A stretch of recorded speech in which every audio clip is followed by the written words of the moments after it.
You know, because my dad's gang affiliated and all that. Had those problems growing up my whole life where I was like, oh, you're not gonna fit in, bro. You're not gonna be your dad, you're not tough. I never learned about our modern history. Can't see the bruises and Selling them all these dreams and all that. just slaves down there. So I was living on this persona, bro. You know, high all the time, lying all the time. It was real awkward. Yeah. And then I started started dealing. Sitting in this dark room with a bunch of strangers, selling them all these dreams and all these stories like it was me. Like that was actually who I was. Full well knowing I was lying the whole entire time. How does that make you feel now? It helped build my character. You know, how strong I actually am without having a substance in my body to make me feel on top of the world. I got invited out by some friends, bro, before lockdown happened, and I turned around and said to them, oh, bro, I can't come. So they all left, all packed their cars up, and I was like, oh, well, what are they up to? Oh, don't worry about them, you're gonna have the best night of your life. I was sitting in my dark little messy ass room with shit all over the floor, and I just got this hankering like, go on Snapchat, go on Snapchat, go on Snapchat. And when I went on Snapchat, every single person that was in that car all had their own story. And I opened it.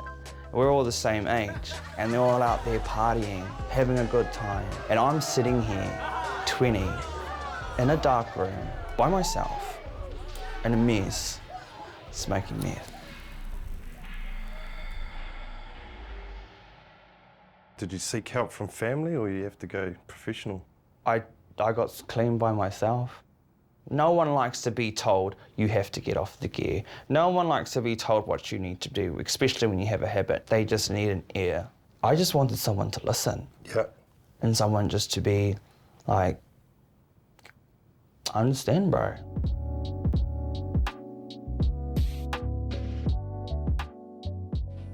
What are some of your regrets there, my bro? My regrets with that, bro, would be knowing that I shouldn't have been on that thing, but still being on it. Yeah. That was one of the, that's the biggest regret is... Why? Why? It was because I let myself get too far gone. It's disappointed my parents. Yeah. Really. They never ever saw me on that track. Teachers loved me. Everyone loved me at school. Yeah. Always got told, this boy's going far. This boy, Jason's son's going far. I always had a thought he didn't accept me. He didn't give a fuck what I was up to. Yeah. He really accepted me for who I was. Oh, if I was gay, with my boots. You know, sometimes he'd come home and catch me in a dress, just walk past me. But that they still thought, oh, you know, my dad's a gangster, how am I gonna do it? When I came home and told him about everything, he was like, and do you believe that was really where you were supposed to be? Trying to impress me? You don't give a fuck about me. I was like, you're right. I actually don't care. Yeah, but it's still dead. Yeah, it's still dead. But like even that there has changed his relationship with me. Yeah. Our relationship's changed heaps. Yeah. Like now we have mandatory Sunday dinners. I can't even go to bed without him calling me every night. It's annoying. Like, you know, all that kind of stuff. Even with my mum, she went from not even talking to me at all. She was so hurt, so embarrassed. My whole family was my nan. Yeah. That was the biggest one.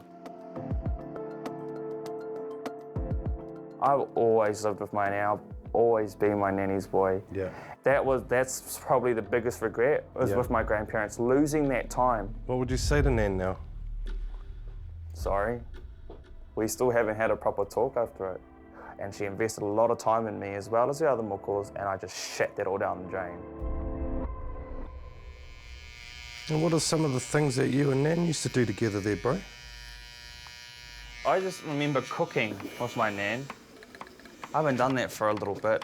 I only like doing it with her because I'm just like, now you put that in. Oh, you put too much in, we've got to start again. What are you doing? Like all that kind of stuff. Those are the things I miss. Yeah. Those are the things that I feel like I took a little bit for granted there. But when I was growing up, it was more of a go out and do something. I was never allowed to play video games like my other cousins. They wouldn't let me. Yeah. So that's how we had fun. Go chase goats up the hill, getting yelled at because I let the pig out of the trap because I felt sorry for the piglet, like all that kind of stuff. Tell me, what's something you're looking forward to? I just really want to take life as it comes and just enjoy every little moment of it. It's good to be home and back into a familiar place because this is where I first got my hair cut.